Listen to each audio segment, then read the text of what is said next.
It's a long journey for any athlete to the 2016 Olympics in Rio, but for members of the Canadian Olympic equestrian team, the task is even more complicated. They also have to bring their mounts.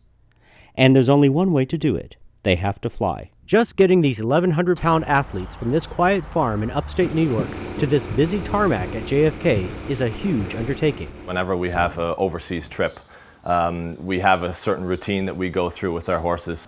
We normally do a light training or light exercising just to do some loosening up, keep their muscles loose, let their joints be loose, and you know, again, a little bit of exercise so they're not having too much energy when they are sitting on the plane. We, of course, wrap their legs. Some horses go in standing bandages and some go in more of a protective boot. Again, it's really what their preference is and what they require. Grooms play a key role in keeping the horses safe and content. Rosa has been working with Chris for 2 years and takes care of the horses around the clock. She really knows, again, the whole routine, knows the characters of the horses. You know, so her daily routine is, you know, in the stables, you know, whatever time she needs to be. If it's 4 o'clock in the morning or 6 o'clock in the morning or 7 o'clock in the morning, she is there. This is Divertimento. He's my #1 Grand Prix mount at the moment. See, he's already getting excited. This is a horse that is a little bit insecure if he's by himself. So he always will be the final horse to be loaded and also the first horse to come off.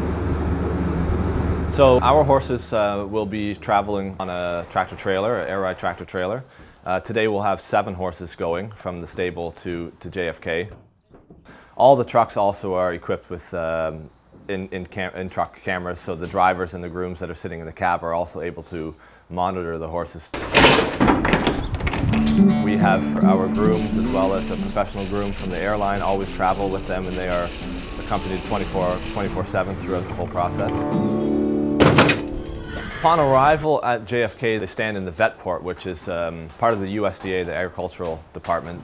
It is a sort of a mini quarantine period where they need to be under observation from the federal vet, but it's also, I will say, a waiting room for them. The horses, of course, also have to go through customs and check their papers and their passports and so on. You can be held up from time to time, you know, due to customs, length of time waiting, things like this. And that can certainly add a lot of extra time and stress on the horses, especially after a long period of time traveling. Once the horses are released from the vet port, they are loaded up again to be taken to the tarmac. We have 3 classes of service. We have a coach class, a business class, and first class. Business class is 2 horses in a jet stall. They have more room to have their hay, and they have a little bit more room to spread their legs. On this trip, Divertimento is traveling business class.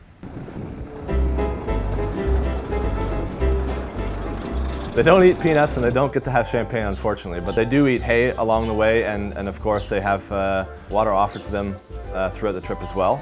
And we do feed them carrots along the way. And what about visits to the little horses room?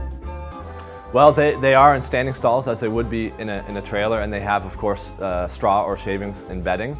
So they feel as if they're in a normal stall as they would be at home. So they let Mother Nature take its course. The nice thing with that is they don't have to wait in line for the laboratory.